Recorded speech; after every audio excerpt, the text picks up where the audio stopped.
இதே இதுல சார் மின் திட்டங்களுக்கு நிறைய நிதி ஒதுக்கியிருக்காங்க. 1 கோடி குடும்பங்களுக்கு கிட்டத்தட்ட 300 யூனிட் மின்சாரம், அது சூரிய மின்சக்தி பயன்படுத்துறவங்களுக்கு அப்படிங்கிற இதெல்லாம் வந்திருக்கு. இன்னைக்கு அதான் சூரிய மின்சக்தி 1 கோடி பேரை என்லிஸ்ட் பண்ணியிருக்காங்க. வீடுகளுக்கு மேலே ரூஃப்டாப் போட்டு அதில் வரக்கூடிய மின்சாரம் 300 யூனிட் ஒரு மாதத்துக்கு ஒவ்வொருத்தருக்கும் இலவசம். அது 1 கோடி பேருக்கு இந்த வருஷத்தில் செய்கிறாங்க. அவங்கள என்லிஸ்ட் பண்ணிட்டாங்க. அது ஒரு நல்ல திட்டம் சொல்லணும். பழைய திட்டம், இந்த பட்ஜெட்டுக்குள்ள திட்டம் முன்னாலே போட்டு இருந்தாலும் அது வந்து இப்போதான் அந்த 1 கோடிங்கிறத ரீச் பண்ணுறாங்க. அது ஒரு நல்ல திட்டங்கிறத நான் ஒத்துக்கிறேன். திட்டமா சார் இது வந்து இந்த சோலார் சிஸ்டம் பத்தின்னு இவங்க வந்து 10 வருஷமா பேசிக்கிட்டே தான் இருக்காங்க. ஆனா இயர்லயாவது அதை அவங்க இம்ப்ளிமெண்ட் பண்றது, அதாவது நீங்க அனௌன்ஸ்மெண்ட் எல்லாமே உங்களுக்கு மேலெழுந்த வாரியாக பார்க்கின்ற போது அனௌன்ஸ்மெண்ட் எல்லாமே பெரிய திட்டங்களாகவும் ரொம்ப கவரக்கூடிய திட்டங்களாக தான் இருக்கு. இந்த சோலார் சிஸ்டம் பார்த்தீங்கன்னா ஜெயலலிதா அவர்களுடைய மறைவுக்கு முன்னாடியே 2014 அவங்க பேசியிருக்காங்க இங்கே ஸ்டேட் கவர்மெண்ட்டில். அப்போ அதே காலகட்டத்தில் தான் இவங்களும் பேச ஆரம்பித்தாங்க, பிஜேபியும். அப்போ பிஜேபி வந்து குஜராத்தில் வந்து நாங்கள் பெரிய சோலார் சிஸ்டம் போட்டிருக்கோம் அப்படிங்கிறத ஒரு உதாரணமாலாம் சொல்லிட்டு இருந்தாங்க.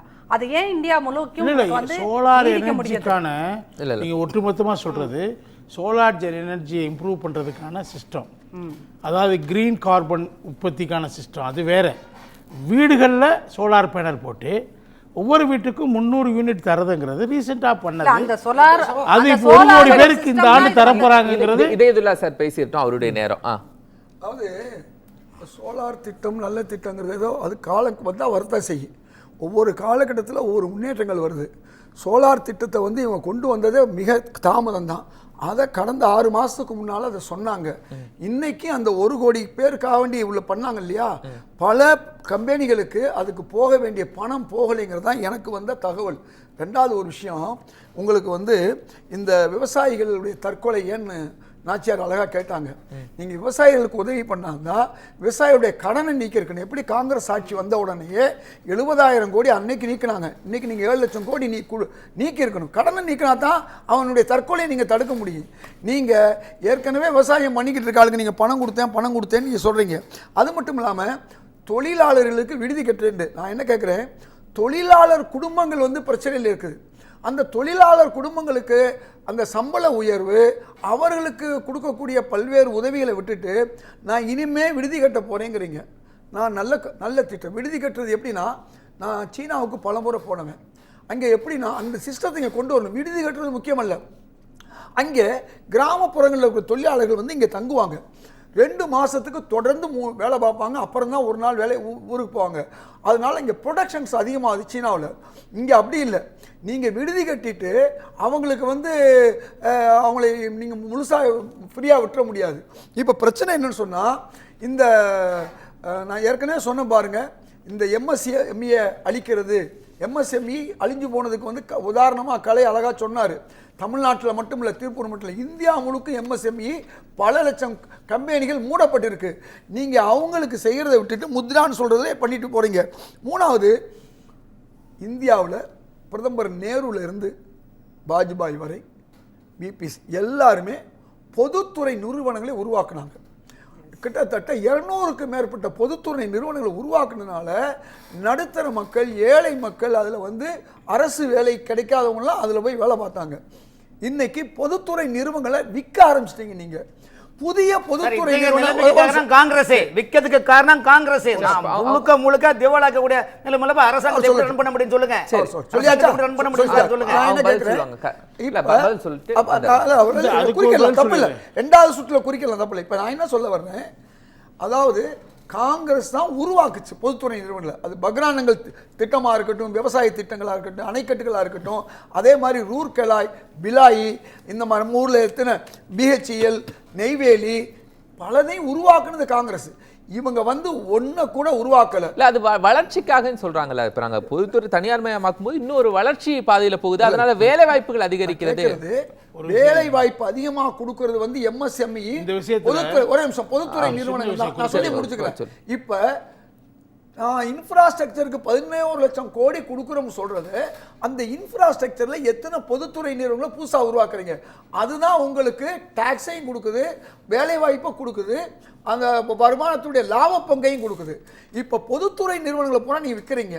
அப்போ சொல்லுவாங்க பேரு பெத்த பேரு தாக நீழல் எதுமாங்க. பெருசா நான் செய்கிற மாதிரி காமிச்சிட்டு அது 5 வருஷம் 5 வருஷம் 1 வருஷம் பட்ஜெட் சொல்லாம 5 வருஷம் செட்டியார் முடுக்கா சரக்கு முடுக்கான்னு கேட்பாங்க. இங்கே என்னன்னு சொன்னால் செட்டியார் தான் இருக்குது, சரக்கு முடுக்கு இல்லை. ஒரு வேலையும் இல்லாத இந்த பட்ஜெட்டை பூராமே ஏற்கனவே உள்ள பட்ஜெட்டை வந்து 5% கூட்டுறது 10% கூட்டுறது. அதுவும் நல்லா தெரிஞ்சுக்கோங்க, உலகத்தில் 5 விழுக்காடுலேருந்து 10 விழுக்காடு கல்விக்கு ஒதுக்கும் போது இவங்க ஒதுக்குறது வெறும் 2 விழுக்காடு. அதே மாதிரி சுகாதாரம் எவ்வளோ பெரிய முக்கியம். இன்றைக்கி அமெரிக்காவில் என்ன பெரிய விஷயம் வருது, அங்கே சுகாதாரம் தான். இங்கே வெறும் 1.5% தான் சுகாதாரத்துக்கு ஒதுக்குறாங்க. பிற நாடுகளில் 5%க்கு மேலே ஒதுக்குறாங்க. நீங்கள் ஒட்டுமொத்தமாக நீங்கள் பார்க்கும்போது இப்போ விண்வெளிக்கு 1000 கோடி ஒதுக்குறது நான் வரவேற்கிறேன். அது ஏற்கனவே கொஞ்சம் கொஞ்சமாக ஒதுக்கப்பட்டு கூடுதல் ஆகிட்டு இருக்கு. இப்போ அதெல்லாம் வழக்கமான ஒன்று. நீங்கள் புதுசாக நீங்கள் என்ன செஞ்சுருக்கணும், நாட்டில் இன்ஃப்ராஸ்ட்ரக்சர் உருவாக்குறோங்கிற பேரில் நீங்கள் என்ன செய்றீங்க, ரோடு போடுறீங்க. சரி, ரோடு எல்லா காலமும் வர்றது தான். ஆனால் ரோடை போட்டுட்டு அதிகமான டோல் வாங்குறீங்க, அதிகமாக டோல் பிளாசாவை உருவாக்கியிருக்கீங்க. நம்ம நீங்கள் தமிழ்நாட்டை எடுத்துக்கங்க, மற்ற மாநிலங்களில் 60லேருந்து 70 கிலோமீட்டருக்கு ஒரு டோல் பிளாசா இருந்தால் தமிழ்நாட்டில் 40 கிலோமீட்டர் ஒரு டோல் பிளாசா.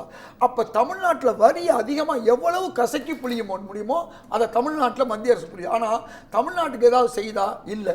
இப்போ நான் என்ன கேட்குறேன், ஆந்திராவுக்கு நீங்கள் கொடுங்க, பீகாருக்கு கொடுங்க, நான் கொடுக்க வேணான்னு சொல்ல. ஆனால் நீங்கள் கொடுக்கும் பொழுது இன்னும் எந்தெந்த மாநிலங்கள் பின்தங்கிய மாநிலங்கள், தமிழ்நாடு போன்ற மாநிலங்களுக்கு டோல் அப்படிங்கும்போது அதனுடைய வரி வருவாய் பகிர்வு மாநில அரசுக்கு போகுது இல்லை சார்? இல்லை, நான் என்ன கேட்குறேன், முழுமையாக போகாது. பகிர்வு போகுது, பல முழுசா போகுது சார். நீங்கள் எதில் போகுது, ஜிஎஸ்டியில் போகுது, டோல்லாம் போகிற மாதிரி இல்லை. டோலை வந்து அவங்க என்ன செய்கிறாங்க, நாங்கள் வந்து திருப்பி நாங்கள் ரீமாடல் பண்ணுறோம், ரிப்பேர் பண்ணுறோன்னு சொல்கிறாங்க. நீங்கள் அதை விட நீங்கள் 10 லட்சம் கோடி ஹவுசிங்க்கு ஒதுக்குறதாக சொல்கிறாங்க. இந்த பட்ஜெட்டில் இல்லை, அடுத்த 5 வருஷத்துக்கு. நீங்கள் எல்லா கம்பேரிசனுமே ஃபார் 5 இயர்ஸ் எதை சொன்னாலுமே நீங்கள் இது ஜும்லா தானே, ஏமாத்துறது தானே. நீங்க விவசாயத்தை பத்தி சொன்னீங்க, வந்துறேன் இதே இதுல சார், மக்களை ஏமாத்துறீங்க. சொல்லுங்க. காங்கிரஸ் பீரியட்ல விவசாயிகளுக்கு லோனை என்ன பண்ணாங்க, கேன்சல் பண்ணாங்க. அது முதல்ல 2004 வரும்போது இருந்துச்சு. அதுக்கு பிறகு பெரிய அளவுல லோன் கேன்சலேஷன் இல்ல. அதை விட என்ன செஞ்சாங்க, ஆனால் இவங்க விவசாயத்திற்கு 5,80,000 கோடி ரூபாய் என்ன பண்ணிருக்காங்க, ஒதுக்கி இருக்கிறாங்க. ஒவ்வொரு ஆண்டும் கரீப் கல்யாண் மூலமாக அவங்க என்ன பண்றாங்க, 6,000 ரூபாய் கொடுக்குறாங்க. நல்ல கேள்வி. நீங்க முதல்ல பதில் புரிஞ்சுங்க. விவசாயத்துக்கு உரமானியம்னு காங்கிரஸ் ஒதுக்குச்சு, பெரிய அமௌண்ட் ஒதுக்குச்சு, கொஞ்சம் நெஞ்ச அமௌண்ட்ல. அந்த ஒதுக்குனதுனால அன்னைக்கு உரம் வந்து 1000 ரூபாய் இருந்துச்சுன்னா இன்னைக்கு 3500 ரூபாய் போச்சு. இப்போ உரம் வாங்கலைன்னா அவன் விவசாயம் பண்ண முடியுமா? அப்ப உரம் மானியத்தை கொடுத்துச்சு. பெட்ரோல் டீசலுக்கு என்ன பண்ணுச்சு, உலகளாவிய அளவில் $120 $130 இருக்கும்போது பெட்ரோல் பூல்னு ஒன்று கொண்டு வந்தாங்க, ஆயில் பூல். அந்த ஆயில் பூல் மூலமாக தான் இந்த விலைவாசியை குறைச்சாங்க. அன்றைக்கி 56 ரூபாய்க்கு உங்களுக்கு பெட்ரோல் டீசல் கொடுக்க முடிஞ்சுன்னா அதுக்கு என்ன காரணம், அது ஏழை எளியவர்கள் பயன்படுத்துறது. இன்றைக்கி ஒரு அம்பானியோ அதானியோ அதிகமாக அவங்க ஒரு கார் 2 கார் தான் ஓட்டுவாங்க. ஒரு ஆள் 10 காரில் ஒரே நேரத்தில் போக முடியாது.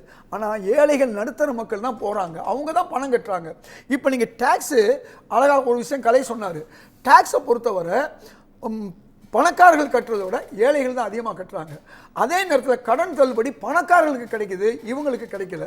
மற்ற மானியங்கள் வந்து பணக்காரர்களுக்கு கிடைக்குது, ஏழைகளுக்கு கிடைக்கல. அப்ப அரசாங்கத்துடைய ஸ்கீம்ஸ் வழியா ஏதோ ஒரு வகையில பயன்படுறாங்க. நீங்க கிடைச்சாலும் இந்த கேப் அதிகமா இருக்கு. எப்படி கேப் அதிகமா இருக்குன்னா, ஒரு 5 விழுக்காடு ஏழைகளுக்கு நான் இப்ப வீடு கிடைக்குது, 3 கோடி வீடுங்கிறாங்க, அது நேரடியா ஏழைகளுக்கு தானே வருது. நான் கேட்குறேன், 10 வருஷத்தில் சொன்ன அளவுக்கு அவங்களால வீடு கொடுக்க முடிஞ்சா, அதில் 56% தான் அவங்களால கொடுக்க முடிஞ்சு. சொல்கிறது ஒன்று, செய்கிறது ஒன்று. அதை நீங்கள் பாருங்கள். நீங்கள் எங்கே, நான் கேட்குறது, ஏழைகள்கிட்ட 80% வரியை வாங்கிட்டு அவங்களுக்கு 40% நீங்கள் கொடுக்குறீங்க, 20% தான் நீங்கள் வரியாக வந்து தொழிலதிபர்கிட்ட வாங்குறீங்க. ஆனால் அவங்களுக்கு 40% கடன் தள்ளுபடி பண்ணுறீங்க. இன்றைக்கி ஒரு ஏழைகளுக்கும் பணக்காரர்களுக்குமான கேப் ஏன் அதிகமாச்சு? இன்றைக்கி ஒரு விவரமில்லாத பட்ஜெட்டை தாக்கல் செய்யக்கூடியவர்கள், அதாவது ஆங்கிலம் பேசினா அவருக்கு வெளியுறவுத்துறை அமைச்சர், ஆங்கிலம் பேச தெரிஞ்சா நிதி அமைச்சர். ஆனால் மக்களுடைய உணர்வுகளை மக்களுடைய இப்படி சொல்றேன், நீங்க இல்ல புரிந்து கொள்ளக்கூடிய மனநிலை காங்கிரஸுக்கு இல்லை. உயர் சாதிக்கு கொடுக்கறங்கறாரு. ஆமா, அப்பலாம் கிடையாது. நீங்க எது சார் இதெல்லாம் சார் கமிட்டி பேசுறீங்க, சொல்லுங்க. நான் என்ன கேக்குறேன், ரொம்ப சிம்பிளான கேள்விங்க. இன்றைக்கு இந்த மக்களுடைய உணர்வுகளையும் ஏழைகளையும் புரிந்து கொள்ளாம ஏன் வந்து ரெஸ்டாரண்ட்ல வந்து ஜிஎஸ்டி போட்டீங்கன்னு போட்டு கேட்டா நான் ரெஸ்டாரண்ட் போறதில்ல, ஏன் வெங்காயம் விலை பூண்டு விலை உயருதுன்னு சொன்னா நான் சாப்பிடுறதில்ல, இப்படி சொல்லக்கூடியவர்கள் நீங்க நிதியமைச்சரா வந்திருந்தா இந்த மாதிரி அவங்க சாப்பிடுறதில்ல சொல்றது இல்ல சொல்றாங்க, நான் சாப்பிடுறதே இல்ல அவங்க சொல்றாங்க, தப்பு இல்லையே, ஒண்ணும் சொல்லலையே அவங்க. ஜிஎஸ்டி கவுன்சில்ல எல்லா மாநிலங்களிலும் இருக்கலாம் சார். மாநிலத்தோட நிதியமைச்சர் இருக்காங்க, 75% அவங்களுடைய அப்ரூவல் இருந்தாதான் அதுல சேஞ்சஸ். காங்கிரஸ் என்ன சொல்லுச்சு? 700 பொருட்களுக்கு வரி இல்லைன்னு சொல்லுச்சு. இன்னைக்கு 700 பொருட்களுக்கு வரி மட்டும் இல்ல, புதுசா எப்படி வரி போடணும்னு போட்டுக்கிட்டு இருக்காங்க. அது தனி கமிஷன் தானே. நான் கேட்கிற கேள்வி, அரிசிக்கு பருப்புக்கும் கோதுமைக்கு வரி இல்லை, உப்புக்கு வரி இல்லை, இன்னைக்கு என்ன பண்றாங்க? எல்லாத்துக்கும் வரியை போட்டாங்க. இதுதான் பிரச்சனை. இதே வார்த்தையை தமிழ்நாடு அரசு கேட்க முடியுமா? இந்த பட்ஜெட் இதே வார்த்தையை தமிழ்நாடு அரசு கண்ட இடத்துல வரி போட்டு ரேட் ஏத்திட்டாங்க. இந்த பட்ஜெட் கேட்க முடியுமா? இந்த வார்த்தையை சொல்லுங்க. பட்ஜெட் ஏழைகளுக்கான பட்ஜெட் இல்ல. ரைஸ்க்கு அரிசிக்கு வரி கிடையாது. இருக்கு. பேக்கேஜா இருந்தாதான். பேக்கெட்ல வந்தாதான். பிராண்டட் 5 கிலோ நீங்க வாங்குனீங்கன்னா அதுக்கு உண்டு. நீங்க மொத்தமா 5 கிலோ வாங்குனா சில்லறையா வாங்குனா பிரச்சனை இல்ல. பிராண்டட் ஐட்டம் வாங்கினாதான் அதுக்கு தான் வரி.